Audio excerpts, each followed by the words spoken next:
charts and analysis. Hopefully you're on with us.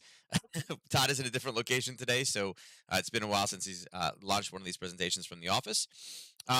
With that said, we might as well just jump in. There's actually some decent movement today, so um, you know, versus what we had this morning, we really kind of had not much. We got a little bit now, so let's just start talking about it. That's the best thing to do. Yeah, I cannot believe it's April 19th, one day past tax day for those, I guess, two special states. It is their tax day. I think it was like Maine and I want to say Minnesota. I could be wrong with that one. So, but it's definitely again, that's it. Taxes. If your extension's not in, shame on you. I heard some of the numbers yesterday about the amount of money that the government, the IRS, was taking in as far as taxes go, trading profits, and then also this year cryptocurrency, the amount of money that they brought in from it. Um, yeah, kind of crazy, staggering some of the money that they were actually expected to get.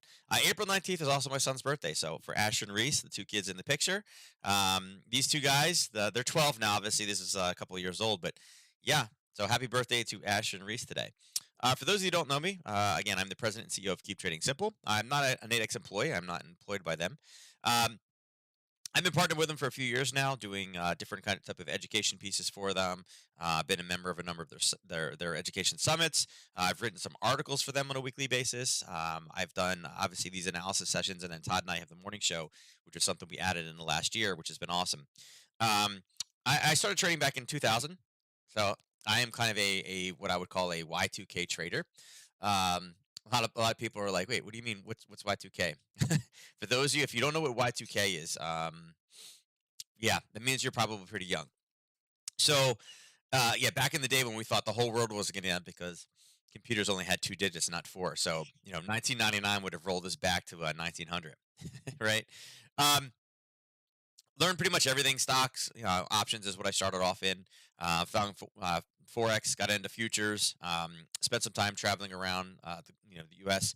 Teaching people how to trade the markets. I can say that I officially worked on Wall Street, not on the New York Stock Exchange, but the actual Wall Street, the financial district. I worked on it, saw the bull every day. Walked past the New York Stock Exchange. It was a great experience working for one of the big three banks in their advisory divisions. Learned a lot. Learned a lot what I didn't necessarily like. Um, about kind of the markets in general that with Wall Street. A lot of misconceptions about what I kind of thought was true, what versus what actually turned out to be true. Anyway, it was eye opening. I realized that my true passion was really kind of out on the outside and really helping people, trade the markets themselves. So, did that for a couple years, and then yeah, now basically since COVID, I just stayed home. I teach people how to trade, do a lot of presentations, mentor students, and again, obviously take care of the little ones. The girl actually is funny. The girl's hair is as long as mom's is there, and she also says, "Daddy, I need a new picture." So, guess we got to get out and get some new pictures. Um, with that said, if you guys have never attended one of my sessions before, you guys know that again, you guys can ask whatever questions you guys like. I don't make any trade recommendations or anything. I'll cover the disclaimer slide after this. Um, I have a little bit different kind of form of analysis. Not different, but like not the traditional. I'm going to throw 27 indicators up on the screen so you can't see anything. I'm a price action trader, so for me, being able to see the candles is really the most important thing that I can have. Um, Not everybody believes in that. Some people like a million indicators. We're like, wait, what am I looking at? I just those people kind of crack me up because it's like you can't even see your chart. How can you trade off of it? Um, so you'll see a lot of horizontal lines, areas of interest, some price labels and things. If you have questions, don't hesitate to ask. At the end of today's presentation, I will give you my email address. You're more than welcome to email me. This is a busy week, obviously, with the boys' birthday. And they were on spring break last week, so I'm still trying to play catch up. So if you do message me, give me a little bit of time to be able to get back to you. All right. With that said, let's cover that disclaimer. All right. And this is pretty standard that all trading on Nadex involves risk. It may not be appropriate for all. Members risk losing the cost at the end of the transaction, including fees. You should carefully consider whether trading on Nadex is appropriate for you in light of your investment experience and financial resources. Any trading decisions that you make are solely your responsibility and at your own risk. Past performance is not necessarily indicative of future results.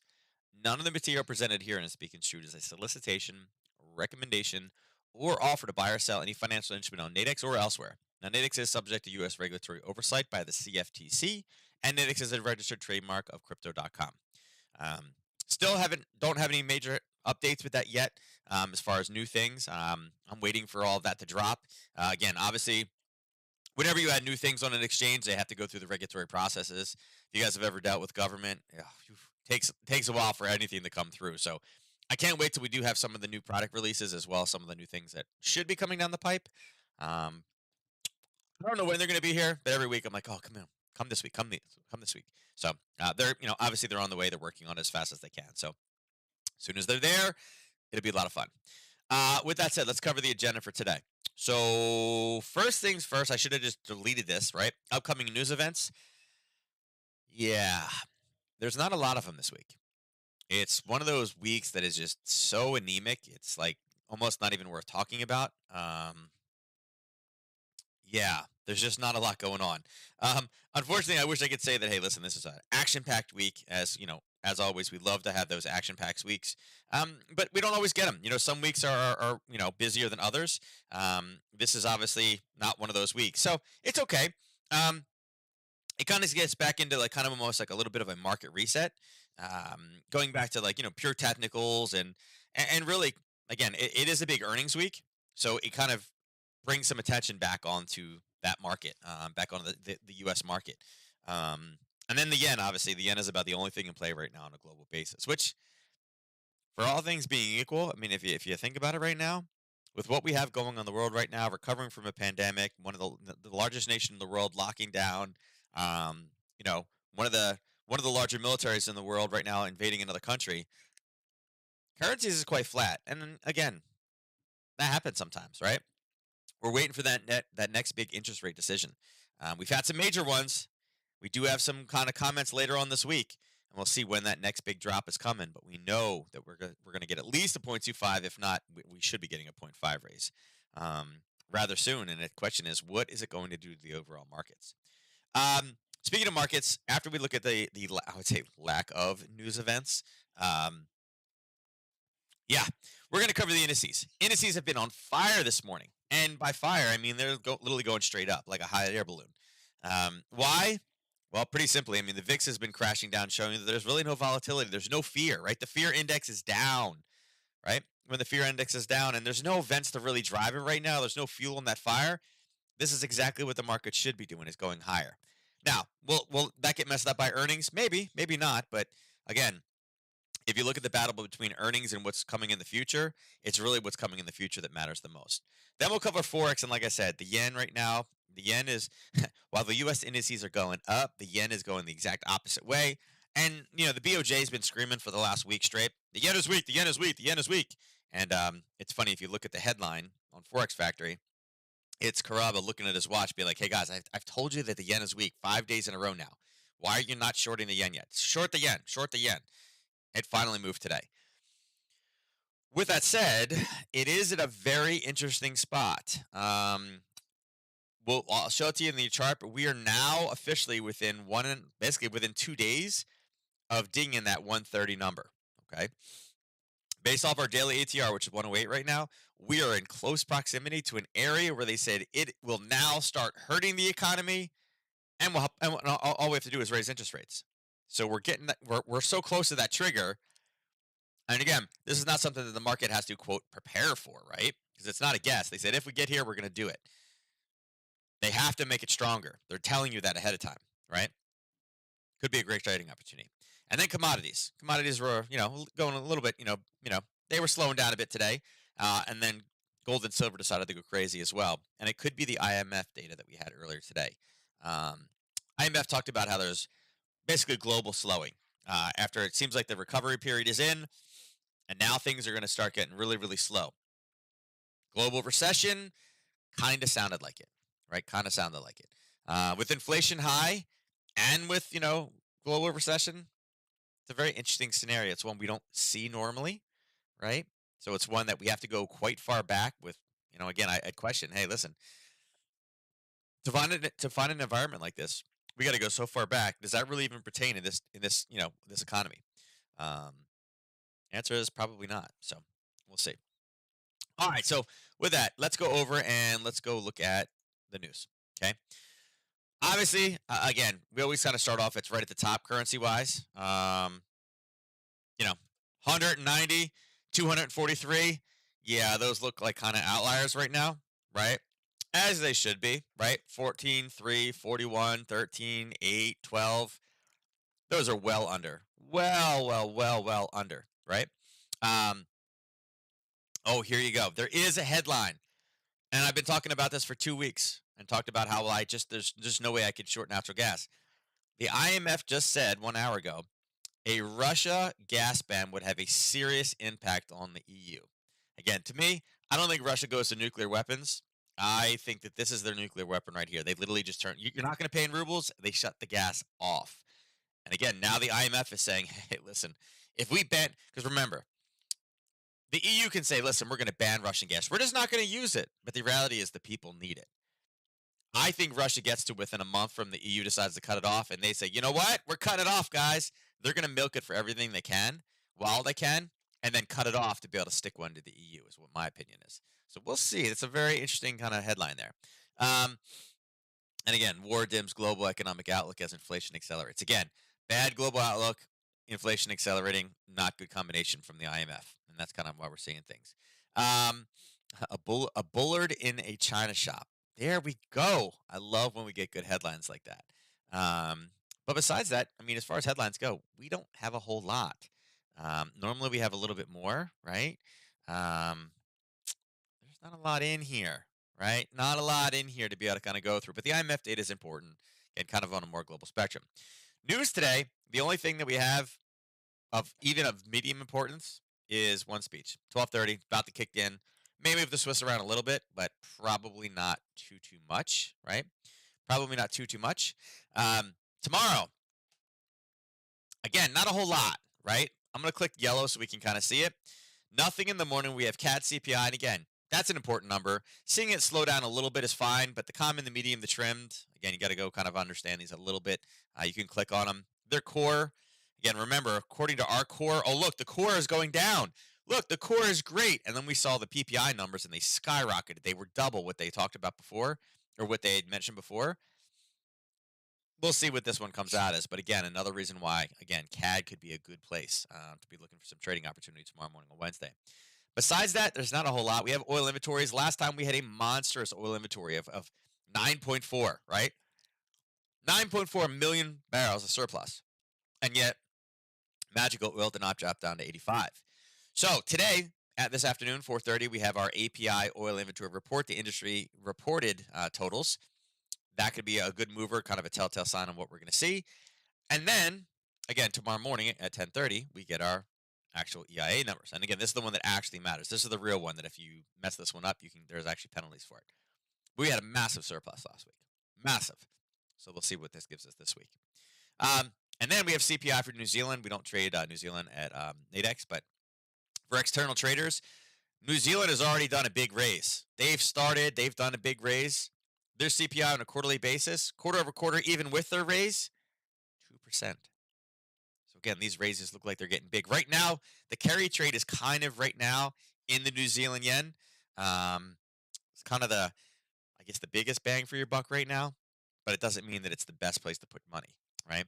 But again, higher, higher than it was previous quarter, and you're raising means you need to do more. And again, that could be a foreshadow of what we are seeing kind of moving into the future, right? So, all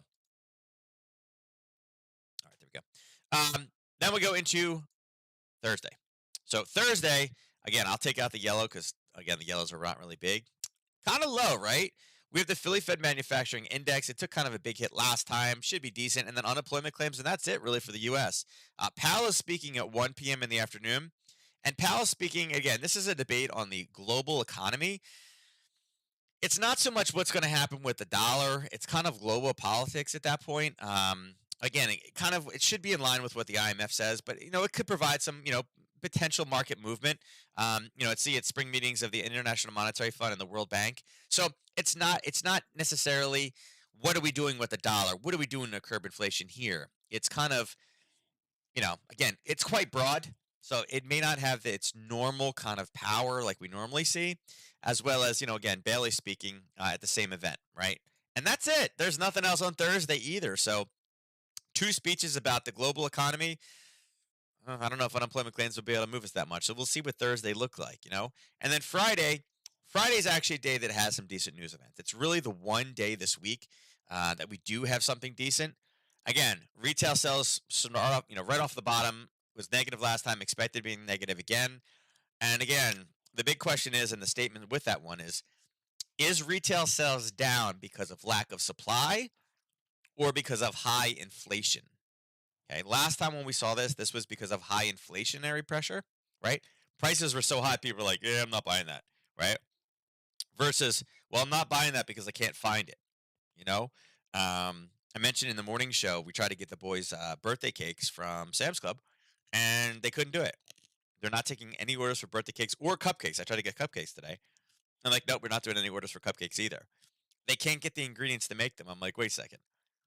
Somebody as big as Sam's Club, right? I believe Sam's is owned by Walmart. They are unable to get the correct ingredients to be able to make. I think it's the frosting, is what they said. They can't get them, right? A big superstore like that with all the power they got, they can't get them. It's like, wow, we are seeing supply chain shortages, huh? So that'll be interesting to set us off on the European session. And then we crank into the manufacturing services PMI. Germany, obviously, being the most important. And typically, when we start talking about Russian gas and energy, it's Germany that we're talking about. Okay. So it'll be interesting to see what the manufacturing and services PMI is for those two areas. It looks like they're calling for an adjustment of manufacturing. Again, that's kind of going in the future. Services is kind of like where we're at. Could be interesting. And then again, CAD core retail sales. Again, positive, lower than expected from before. And then a month over month basis are showing down. So they're showing that CAD's having some problems, but we'll see what the inflation rate looks like. And then again, we have the U.S. manufacturing and services. Again, both well above 50. We're not at any major risk to go below 50. And then obviously Bailey speaking at inflation dynamics in a fragile global economy. IMF speech, but I think, again, the UK has raised 3 times already, and they're still seeing inflation. So could it provide some fireworks for maybe the pound or maybe even the dollar or maybe even gold? Gold's probably the one that has the most ability to move around that day. I feel like that's probably where we're going to see something on that one. When he talks about global inflation, how we have to crush inflation and things like that, and the need to to halt inflation, particularly in energies and food. I mean, energy and food is one of those things that it's easy to say that the energies, the gas is a luxury, not a necessity. But for so many people, it is a necessity, right? To be able to get to work, things like that. And obviously, food is obviously a big one too. So I hate when they like, oh, well, the core look great. Well, who cares about the core? The core is not what's driving the economy, right? Food and gas is what drives the economy. So we'll see. I don't know what his speech looks like, but I think that could definitely provide some opportunity for gold, particularly in a short direction. This morning's comments from the IMF talking about, the world's expecting this, and we went up, but both of them were much worse than before, and it's going to get tougher, and this and that, and again, IMF, you can say, are they truly non-political? No, because as soon as you start talking about unprovoked, it depends. That's a political standpoint. That's an opinion, right? Um, We'll see. But look, medium term outlook revised downwards for all groups except commodity exporters who will benefit from the surge in energy and food prices. Yeah, do you know who a major exporter of food is and energy? Yeah, this guy right here begins with an R, ends with Russia, right? Actually, Russia and Ukraine are both. Things like what is it, sunflower seed oil, right? Like something like 70% or 80% of the sunflower seed oils is in the world, it comes from that region. So, yeah, there's a big carryover, unfortunately. There we go. All right. Grivers into the economy do very well. Oh, here we go. Not that Evans is a big driver, but anytime you see something from one of the Fed presidents, we need to be mindful of the wage price spiral, need to monitor it, right? Good reason to think the economy will do very well even as rates rise. Yeah, okay. It's still too early to think inflation challenges are changing, but they could be. Okay, if we do a couple of these 50-point increases, we could get to 220. There we go. Look at that. So talking about basically going from nothing to 2.25 by the end of the year, right? So Evans is now jumping into the, yeah, if we do a couple of the 50-point, and I would ask him, Evans, why didn't you vote for a 50 the first time? Because that's where it was really justified the most. And then just wait and see what he says. But nothing, nothing.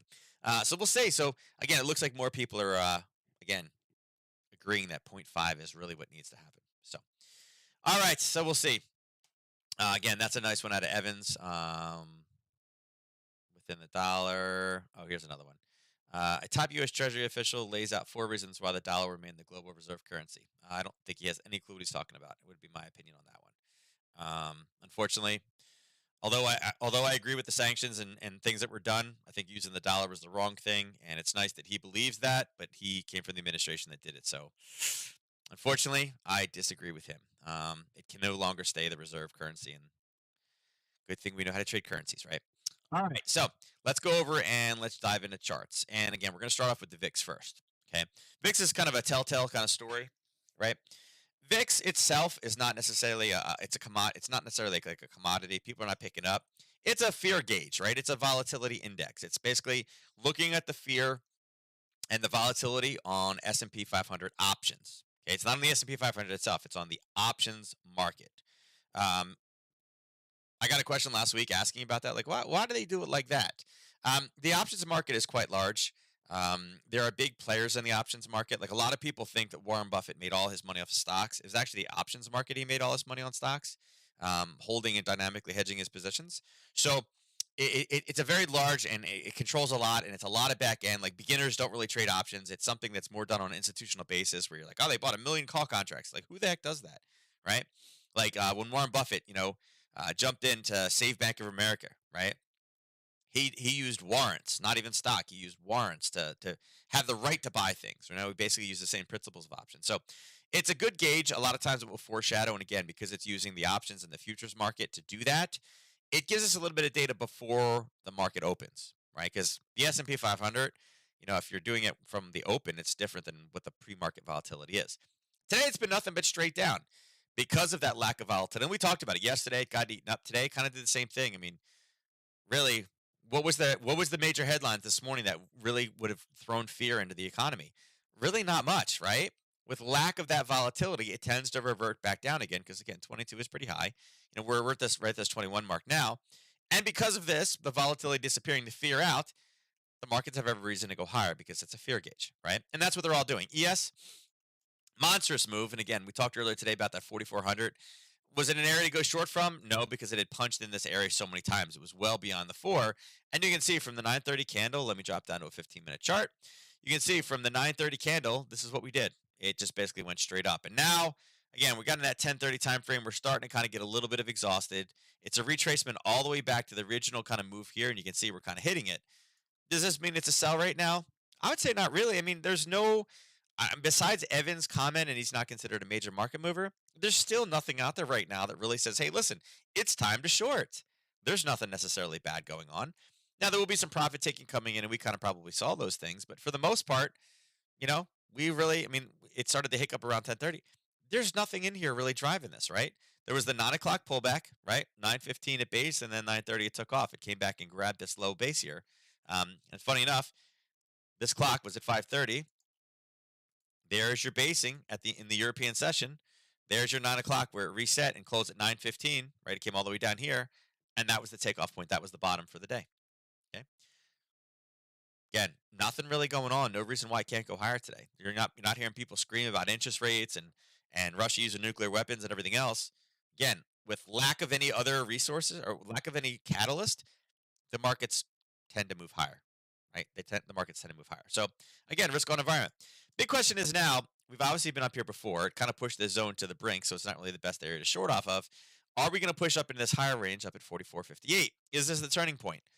I'd say that that's probably the next area that we're looking for would be an extension of this across. Where is it? 44.57.50, so 44.58-ish range.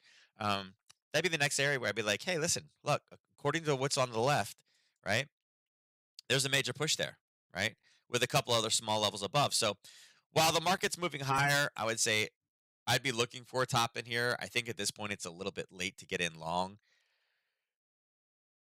Excuse me, that would be the early morning trade. At this point at 12:30 in the afternoon, the market's going to reset. We'll see if we have a little bit of a pullback. But I'd be saying, hey, listen, let's look for a decent topping opportunity here. Let's look for some good candles. Tomorrow with inventory, with everything else going on, again, 2 days with no headlines, we are probably more in this right now for somewhat of a reversal. So, the opportunity is there. But today, I mean, obviously, again, no VIX, no nothing. VIX is, great. Down 6%, huge move in the VIX. Absolutely, without a doubt, it should be up. But again, at 12:30, it's a little bit long to get into this. I'd be looking for some type of a topping pattern, profit taking coming in, and a little bit of a pullback. We got plenty of room.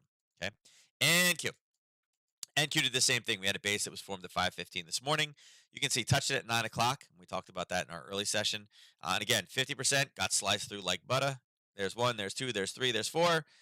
There's nobody left here. And again, boom, acceleration just absolutely exploded through 1400. And we're also coming up to an area. And if we look to the left, this was an old trade short from last week. You can see the last time we had any selling come in was right around kind of the area behind tends to be where we look for profit targets. That's what we just bounced off of. Is this the top? Probably not, but there is a whole area here of selling. So there's the reality is this entire area is kind of packed with sellers. So we are at an area now where we've driven up so far.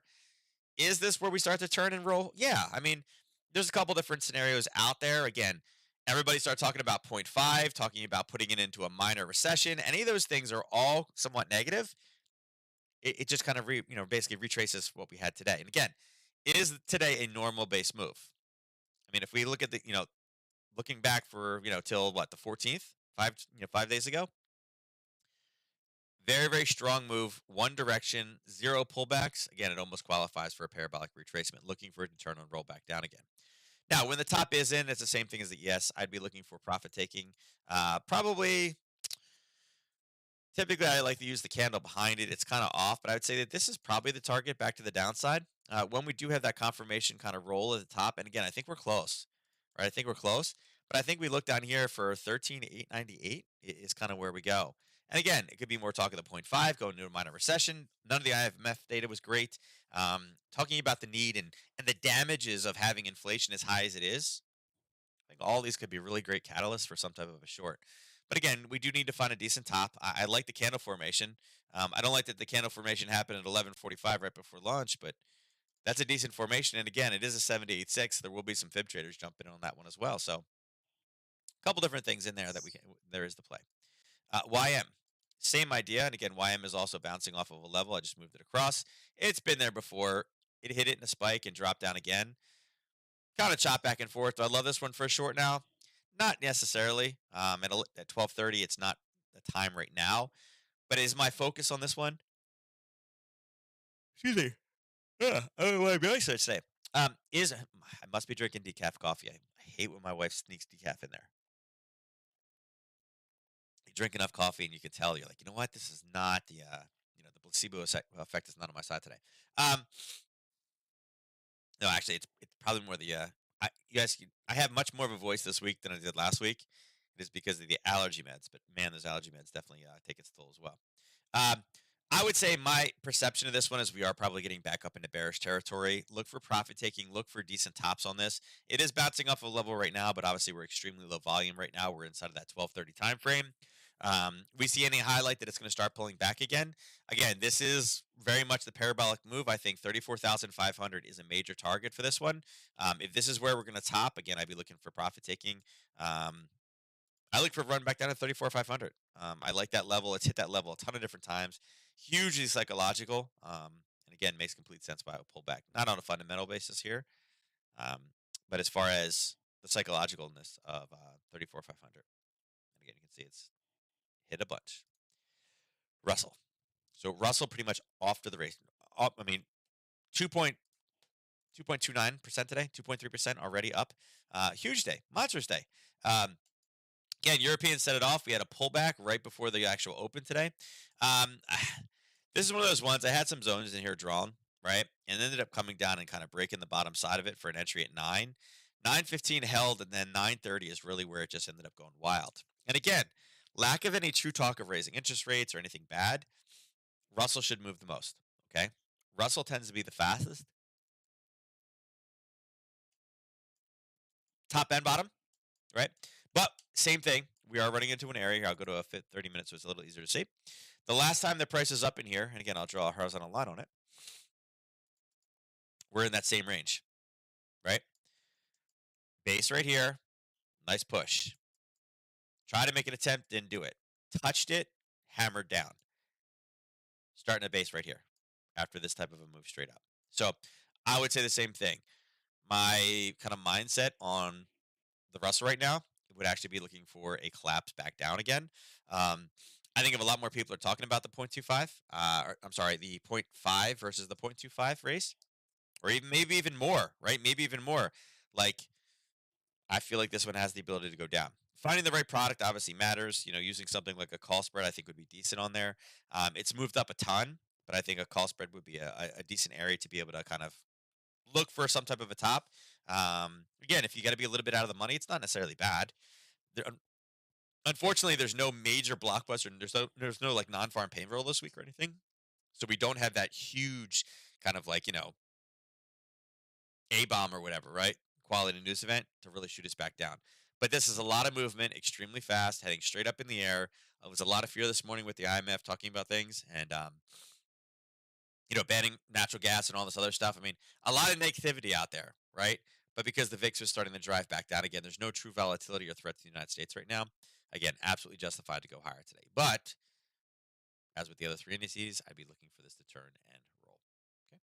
All right. Now looking at currencies. Now currencies, there's a little bit of action in here right now. I mean, looking at this, you can see that the Aussie dollar, oof, it's up 0.3%, right? Euro pound, 0.15.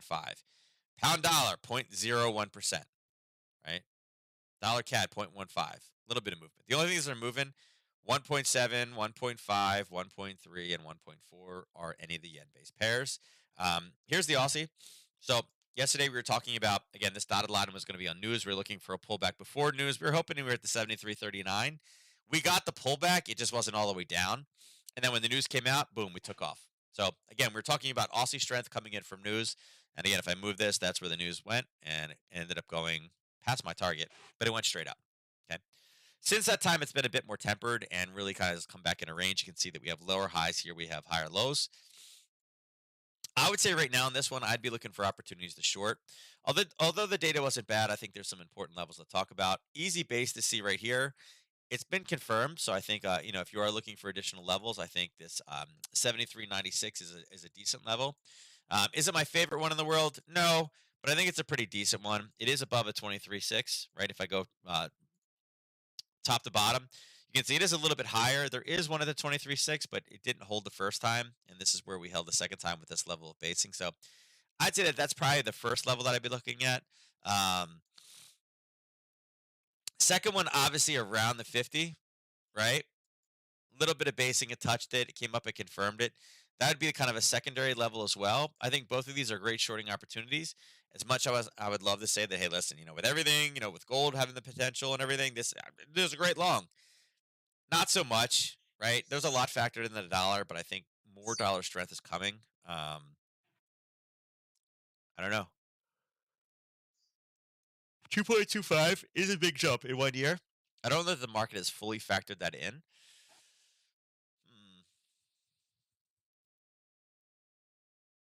Probably not. I'm thinking that probably 2 is probably what's factored in, not 2.25 or 2.5. Um, I I'd say there's probably a short opportunity just because of that. We need more people than Evans talking about it. Obviously, Blard is on board. We kind of need one or two of the other voting members to really kind of start making a comment about that. And like I said, it only takes like one. It doesn't. It doesn't. As soon as we have a couple people talking about it, the market will start adjusting for it in preparation for the raise. Um, Again, that's going to bring dollar strength back. And yeah, I mean, right now, unfortunately, we're sitting right in the middle. There's no trading opportunity, but I think 74.96 is decent. And then same thing before it on the downside. Look for 73.39. I think is a decent spot down below. Now, Aussie yen is just flying, right? Aussie yen is flying. Again, this is really not even the Aussie. It's just I should just say the yen. The yen is just getting hammered. I don't even know if there was a pullback. Yeah, it ended up breaking through. So you can see even the 23.6 didn't work. It came back and grabbed the same buyers that were here to push higher. Right now, I wouldn't do anything with this. I would say that it is definitely getting close to an area where we'd be looking to short. We had the dotted line. We were looking for this to go long, and it already started the move. So from news, it actually was able to punch much much higher up and then kind of pull back and then continue to push. I think the way to look at the Aussie, and again, it's been a while since we've been up here. I mean, going back, I don't even know. Can we see it? Yeah, we can. Um, you can see where we're at right now. Would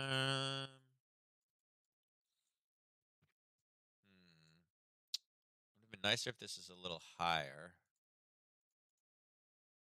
Probably there. That's where we got a decent test. Yeah, we'll do it from that level.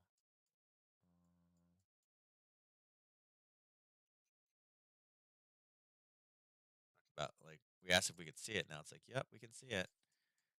There we go. All right. So on a technical basis, we know we really don't have a whole lot from there till there. We know we were in kind of a racetrack. So let's remove this. Not really. That's actually decent if I pull back to there, but I don't need it right now. Right now, looks like we got another 80 pips to go. Right. Well within 1 day's worth of movement. I think a potential area for reversal in this one is probably set up here at 95.77.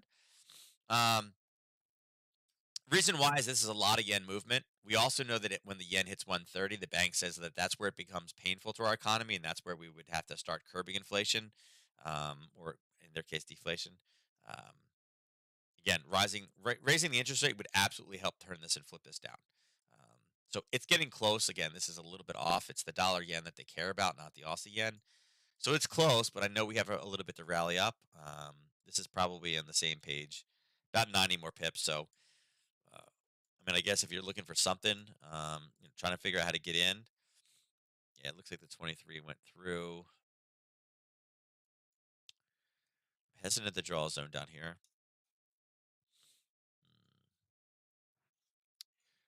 You could use this one if you really needed to. Let me see something here. Let's do non-Aussie here. Flash manufacturing tomorrow. Leading indexes in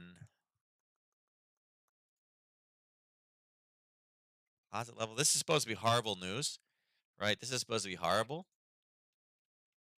So if we get a good push with this tonight, not that MI leading index is a big one. Um,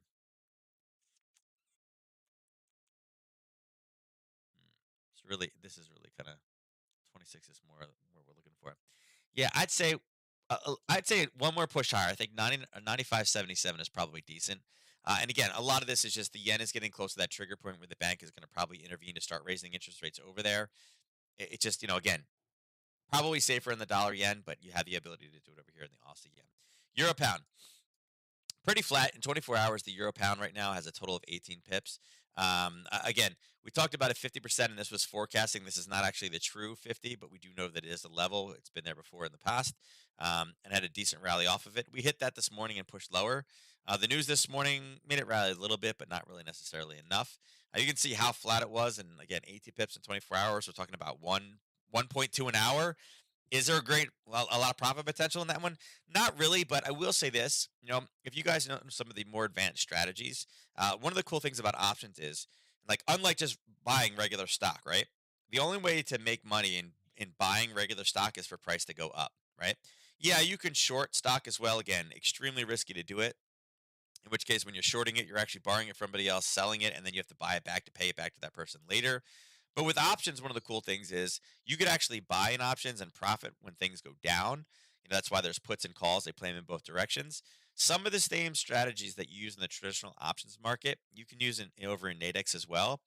This is one of those pairs right now that gives you the ability to do that. And again, if you know some of the sideways kind of strategies, right, the neutral strategies, Dan Cook has done some education webinars in the past. I've taught it years ago as well. Um, Go find one of those strategies. With this zone being where it is, this is a pretty strong, strong kind of peak down. It's hit it again. You can see that it really hasn't moved much in 2 days. This is kind of one of those scenarios where you use those kind of neutral strategies, particularly butting up against a level that's not only at 50%, which will probably lead, again, downward movement, but it's also a very strong sell area. Again, there's the actual candle itself. This is kind of one of those decent opportunities. If you're looking for something, again, I don't know that we're going to get enough movement in a couple days, maybe with the binary, but it depends on what the volatility is going to be, stacked in here. I would say this could be one of those sideways based trades where at the end of the day, you're taking on different position, two positions. You're ending up with like more or less a one risk to reward ratio. But I think this one has some potential for some more sideways movement. Euro yen, obviously the same as the Aussie yen, continue to go higher. We talked about a level. Again, the level had been originally established, pushed deep and hit again. And once it started the base, it just took off. Again, all the yen data finally kicked in all at one time. You can see that this one is like it's teasing that 23, and then here it didn't hit, and then up top it didn't hit. So the 23 is not necessarily holding. Um, I'd say kind of the same thing. Let's see where there's a 4-hour level. We should be finding something pretty decent. Question is, how far back do we need to go on it? Yeah, there you go. You can see we're flirting with all this right here. Looks like we got a zone right about there, right approximately that area. Okay, approximately that area. So also 89 pips. So about the same bit of movement, right? 80 pips up in the Aussie yen, 80 pips up in the Euro yen. We're at that same area where we have higher time frame sellers coming in. So kind of the same trade setup for the most part.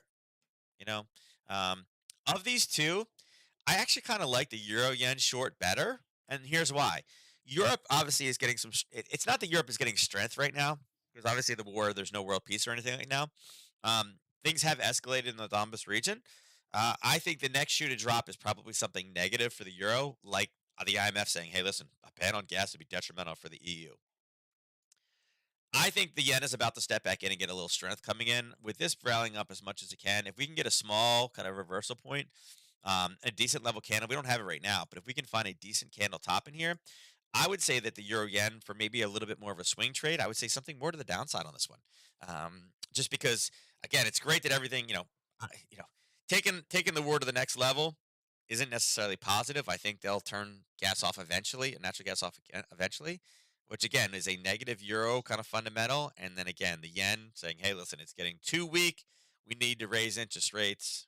We need to get some inflation. Remember, Japan's inflation is only 0.5, so they can raise and they're good to go. They can jack the inflation a little bit more. They're trying to get as much out of it as possible, but their economy is not a very big inflationary based economy. It's more important for them to be able to export, keep it cheap. So, but too cheap is also a problem. So I think yen stress coming back. I think there's a great reversal opportunity in this one. Unfortunately, I don't really have the level, but when we get it, as I said, 80 pips up in the other, 80 pips up in this one. You're at an area right here at 140 or 139.89 that we've had sellers step in both times. Euro dollar, pretty boring. 22 pips in 22 hours, so less than one. And you can see we had an area. We had an area of buyers at 107.53. We missed it, right? You can see that I missed it by just a very very tiny bit. Um, Missed it by less than 7 pips. And since that time, we've literally just been basing right around that 26.3. We weren't able to make it up to this level. And again, this was kind of a front run on the 50% fib target, fib entry. And that's 108.27. 108.28 is fine. I think it's still valid, but it's really just channeling sideways. As I said, Euro yen, I do think we're going to have some euro weakness coming in with the data this week, particularly the manufacturing and the services PMI data. I do think Russia will turn the knob off. All these are negative pieces. Again, escalation in the Ukraine also bad for Europe. Um, Again, I believe more in dollar strength at this point than euro strength. Although I do think that they will start rising with the euro in the summertime. So if we get up there, I'd say it's probably a decent short target. Again, it's floating right down the middle. Not a lot of trading opportunity when you're doing this little sideways strategy, right? Pound yen. Okay. It's funny. Pound yen. Could you have gotten in this one on the 23.6? Maybe. It would have been very questionable. Obviously, when it came to here, kind of went through a little bit, right? But all it's doing is pulling back and it's keeping a rally. It's the same story that we already talked about. Also, yen, euro yen. Um, let's see on the pound yen what's above. Might as well set that target. We did it for all the other ones. There we go. Let's see. Yeah, this one's got some. This one's got some clearance.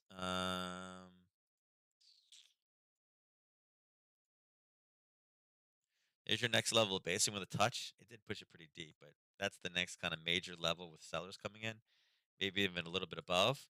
Um, this is 240 pips, but again, this one does move more than the other one. Let's see. What is the daily ATR on this right now? Daily ATR is 160. So day and a half, right? Not even 2 days. It's a day and a half away. Okay. So kind of in that same wheelhouse. It's pretty close. So again, it's more than 80 pips, but this one does move 160, where the other ones are moving a whole lot less. Um, yeah, also yen is 108, and that's actually probably inflated right now. 135 euro yen is probably inflated a little bit now. So yeah, so kind of in the same wheelhouse, but it needs to move a little bit more. And again, I do think bull strength, I'm sorry, yen pound strength is kind of the name of the game. But I would look for this to come up. Is there going to be short opportunities in here? Probably. Unfortunately, there's just no major headlines really for the UK this week that are really going to kind of help on this one. So I would say still remain bullish. Again, I've been a bull for for the pound for a while. I think we continue that moving forward. Pound dollar. We did talk about 129.88. We've talked about it in a few days, and again, we kind of touched it twice and rallied up. Kind of just barely missed the 23.6. And actually, that would have been, whoops. Let's see. Let's adjust that down. Yeah, it was actually closer. It kind of went through. The 23.6 was based off the levels here. So right now, this is what we're looking at. Nice little front run on that. I would say right now, I mean, for me, this one I think we're clear until 130.44. I like the one. I like the 130.44 as a short area. It's been there before. It's been front run. So again, we know we definitely have an area of sellers in there. So those are would be the ones to watch out for. If you're not already long, again, you're running into some sellers right now. I'd be very cautious with going long this position. And again, I do believe in pound strength, but right now with everything going on, we start talking about global economies and everything else. Yeah, the pound is strong, but the dollar is going to be the strongest, or it should technically be the strongest until they start talking about the global reserve currency, um, which again, it's not even like the reserve currency. It's basically like oil is priced in petrodollars. Um,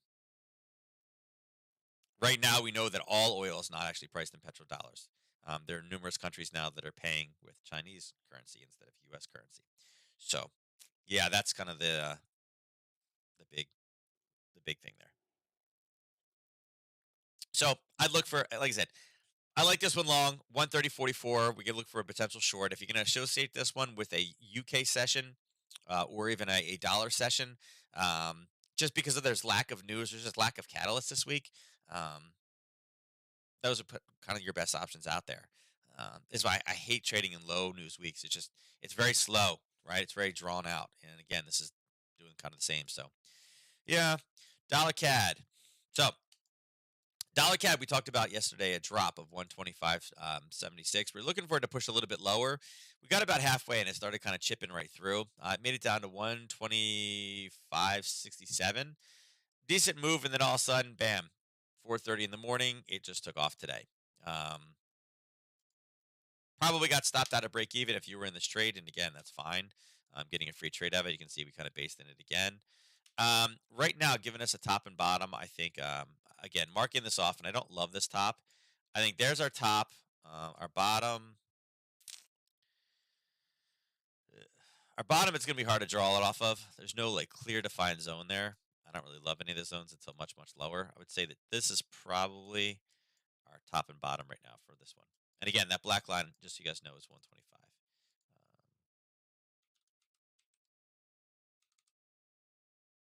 No, not chart interval. What was I going to do? Text. 1.2500. Change this one black. Make this 24. And we're going to bold that bad boy. Oops, not one.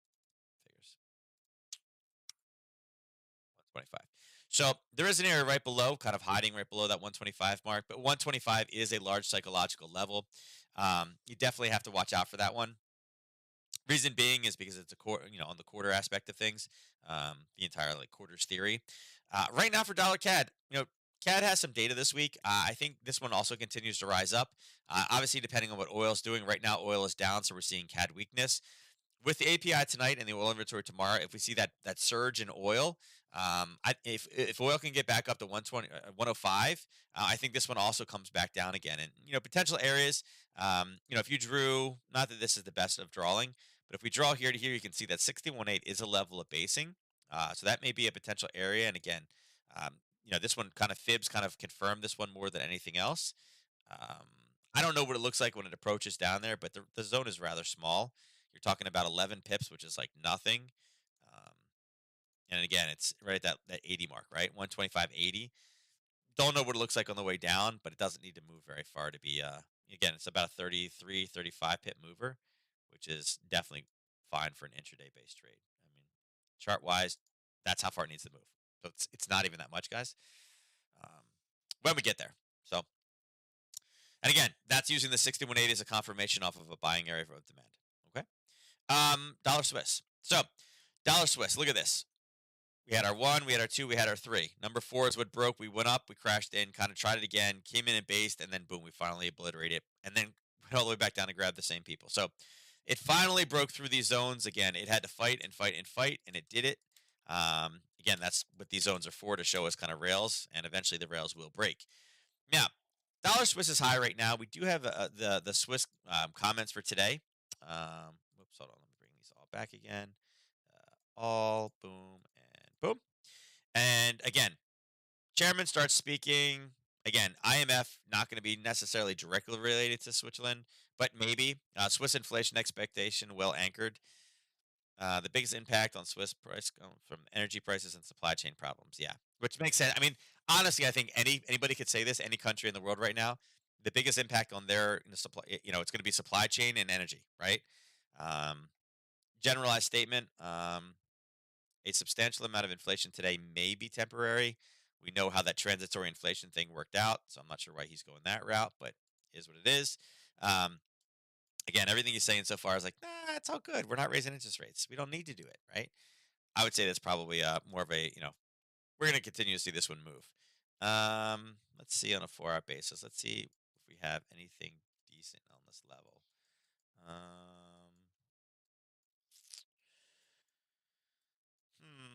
Not really. Nothing that I see in here that I'm like, that's great. Got to trade that one. Not really like that. I mean, obviously there's a basing level right above where we are, starting at 95.11. I don't love much. I mean, you maybe wonder why this is pink and then blue and then green. When we get back in the pink area on a larger time frame, we're back in kind of the higher end of the curve. We're looking for more selling. Um, I think the hard part of selling this one is the normal factors that help drive the Swiss have been removed from the equation. Now they are just kind of lumped in with the euro and what's happening in the European Union.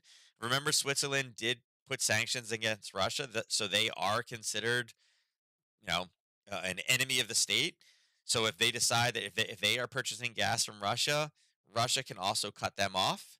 Um, so they have the same exposure. They don't have the pure neutrality play right now. So this one, same thing. Although we're in this area, or we're approaching this area, I think that you got to stay long the dollar Swiss right now. Again, just talk of U.S. How much we're going to raise, how much we're going to raise, how much we're going to raise. Look for buying opportunities to be able to get in here on these pushes. And again, even oops, I didn't want to do that. Even fib wise, I think drawing this one is again, it just continue to extend. So yeah, I'd look for a pullback. And like I said, he's talking right now. It's not. He's only saying kind of very weak comments. So I'd look for this to go higher, and I don't really even have a level above it that I'd like to. I'd be like short. I think it's a shame it's not Monday, because if this was Monday, I would say that, hey, listen, this is probably, or even Sunday night, it's probably a good week long target, somewhere up here in the 95.50 ish range. Dollar yen continuing to move. Right, we keep drawing this, we keep moving it forward. It's not even in there yet. I don't think it's done. Right now, where are we? 130 pips. So we had the Aussie, which was about 85, right? The Aussie yen. The Euro yen was about 90, right? The pound yen was about 200, a day and a half ATR. And the dollar yen is 132 before we hit that 130 magic number. Daily ATR on this one is 111. And how far did I say it was? So a little bit less than 1.5 times. So all kind of in the same wheelhouse. And like I said, 130 is the magical number where the Bank of Japan said, hey, if it gets up to 130, that's when it actually becomes a problem. But all we would need to do to control it is to raise the interest rate. And raising the interest rate with big strength, because they'd be trying to strengthen the dollar. This is not we're combating inflation. This is we need to strengthen the yen. That means this pair goes down. So they're telling you where that intervention is potentially coming in. So again, it's a shame it's Sunday. This is one of those scenarios where you can try like a week long trade. Um, like a week long call spread or binary, because this is when you're looking for it when we get close to one of these, ceilings. And it's well within striking range. And again, we know that this is not just a made up number, right? That says, hey, we just did it because, right? It's a number at 130. It actually starts hurting the economy. That's when it becomes a problem. And they've already told you what the remedy is going to be. And it's not trying to, you know, it's not trying to stomp inflation down. It's trying to strengthen their currency from that point because it's too weak. So could be a good opportunity. Again, once we get within that range, I think again, if you're going to set an alert, I think you probably go really anywhere in here. Really, probably 50 pips up, 50 pips down around that 130 level is where the Bank of Japan could intervene in this and send this flying back to the downside. So if we get close, again, maybe take something like a week long position in a binary for something that's cheap. It's a little bit of a gamble, sure, but we do know that if it's an if this then that type strategy with the Bank of Japan. Commodities. So oil. Oil's in the red. It's down a half a percentage. There was a little bit of a high put in late yesterday afternoon, and then kind of drove down, and then started to move back up again just a little bit, right? And we're kind of standing where we are right now, right? Actually, oil looks like it's not connected right now. Why is oil not connected? Not sure why oil is not connected, but oil does not look like it's connected right now because the last date on this one is giving me the 13th when we're over here, obviously. Anyway, oil is one of those ones you want to watch out for. I think it's odd that one disconnected. I don't know. No real time data. The vendor is on an issue. So unfortunately, I'm going to skip this one right now because I don't have any data on it. Oh well, I'll have to pull from something else. Natural gas, obviously taking it on the chops today. All right, so natural gas. All right, so natural gas, unfortunately, all right. What makes natural gas interesting is we did touch 8. Okay, we broke through the 8 barrier. We almost made it to $8.10. It is now pulling back again. In my opinion, right now, I just don't feel that shorting. Actually, oil is at 108. So oil is down a little bit, but we're at the 108, so we're broken through. So yeah, oil's higher in preparation for tomorrow morning. With natural gas, I don't know that it was justified to go above 8. I do think that this is a major concern. I do think that Russia will turn the spigot off. I do think this has the ability to go higher. In looking at this right now, what I would say is this, a buying opportunity? We had a gap. We bounced off the gap, right? We hit here. We bounced higher. So we can remove that now that that gap is gone. In the grand kind of rising of this one here, let's go up to, I think a 4-hour works on this one. Yeah, not really. You can see how far down it is. We'll do it this way. Okay. There's only one fib drawn on here right now. If I take the 30 minutes, you guys can see exactly what we're bouncing off of. Okay. So for anybody out there that is a fib trader and they're looking for using Fibonacci as a continuation, and again, this is a level. I don't personally like this level, and here's why. I'm on a 30-minute. We've already had a level here. We've touched it once, we've touched it twice, we've touched it 3 times and kind of pushed through a little bit. Don't love that. It is backstopped by a little bit, but our typical situation here would be a Harry Potter trade short. Okay. We'd be looking to take this short when we get a confirmation entry. Basically meaning we drop, we basically pull back, and then we get, we pull the trigger to go short. So there's what our 1 to 3 looks like on a Harry Potter, right? In this case, though, on larger time frame, by larger time frame, I mean on the 4-hour, what banks and institutions are looking at, natural gas is down 10% today. It's an absolutely huge move. Retail traders are looking at this and saying, that's it, natural gas is trading, it's time to get short. Technical traders are going to look at this, and again, the 23.6 is an extremely common fib number. We've had a huge rally in price. We've now had a pullback to the 23.6, which is also a level that people tend to go long from. Okay, so for me, the way that I'm looking at this, and it's kind of more like on like a 2-hour basis, where it's a parabolic move down into an area of buyers, kind of confirm with a 23.6 of Fibonacci. For me, this looks like it's a buying opportunity to get long again. Do I know when Russia's going to turn it off? Do I know when they're going to make comments? No, I have no idea. But purely on a technical based level, again, Large time frame, it's a 23.6 pullback. On the lower time frame, it is an area of buyers. It's having issues with it right now. Is there catalyst to drive it higher? Not really, right? Not really, besides the IMF saying, hey, you know what? It's going to be horrible. It's going to be bad if gas gets cut off or we ban natural gas. It's going to hurt the EU really, really bad. And that's what shot this down, is everybody and their brother trying to go long this trade, getting stopped out on the downside. Okay. Um, Gold. Okay. Gold, we knew we had a level here. Let me drop it back down again. This was an easy short. Second week in the row, I've been talking about how, listen, we need to figure out how to get short gold. Why? Again, crushing inflation means raising interest rates, means setting the value of gold down. Here is a level. Again, we talked about this level. It was an old one. It was a bottom here, bottom here, bottom here. Then it suddenly became a top, came back down, base. It was a top, and then was a top, and then here's 830. The IMF made their comments, and boom, straight down. So gold is down big, 1.08%. Silver obviously going twice as much. It's a little bit late to get into the silver trade right now. There are buyers down here that are help stabilizing this one. Is it time to take a huge bullish position, like natural gas? It's kind of is feeling more like a bullish opportunity. Gold, not so much. Okay. Any type in any way to get short in my eyes is kind of right now with gold is what we should be doing.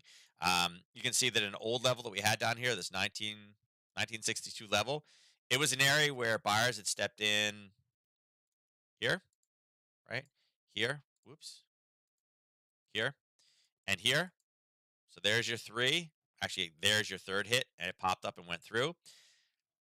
I would say look for a continuation to the downside. If I was going to form a base on this one, probably around in that level, which again, 23.6 pullback. Let me delete this line. It's a 23.6 pullback to the downside. Again, you can go back to 100% extension or even a little bit farther. That level's coming in right around 1962 for gold. Again, I like any short gold trades. And silver's kind of the same thing. Parabolic move. It kind of did a bit of a turn here. It reversed at 10 o'clock, 11 o'clock today, so right around that reversal time. I don't really have strong buyers down here until 24.85. I would do the same thing. Run fibs on this one if you're looking for an entry. You can see right now that we are also in silver. Let me make it top and bottom. We're also getting very, very close to a 23.6. So anybody that wants to continue this trend and stay with it, they're waiting for a 23%, 23.6% pullback, and they're looking for a push down. And I think overall, 24.85 is really kind of where our target is for the downside for silver. So gold and silver are in interesting spots right now.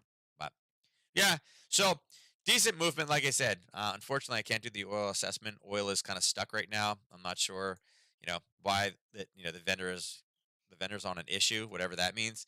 But I can tell you, based off of live pricing, I can tell you right now that 108.27 is where gold is, or crude oil is. It is down 4% today, right? But crude oil is still at 108.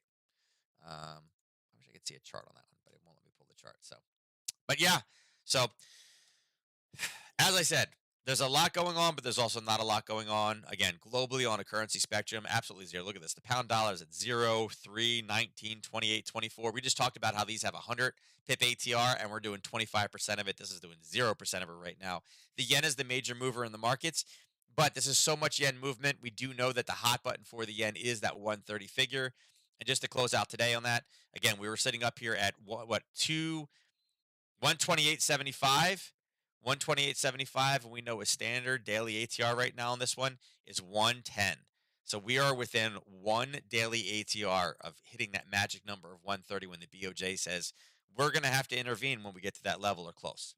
Now it's not like it hits 130 and immediately goes in, but you should be looking for low risk opportunities to take this one short, particularly when we get one more green day on the market. So with that said, mark your calendars off for April 26th. Again, same time next week. Don't forget, we do have the morning show every week. If you guys want to join us for that one, it's 8:45 to 9 a.m. Go over to YouTube, search Nadex, find the channel, hit like, or I guess subscribe, and then hit the bell notification icon. Whenever we go live, you will get a notification from us, and it's 8:45 to 9 every morning. If you have any questions today, support at keeptradingsimple.com. All you got to do is email me with anything I said, or if you didn't understand something I said.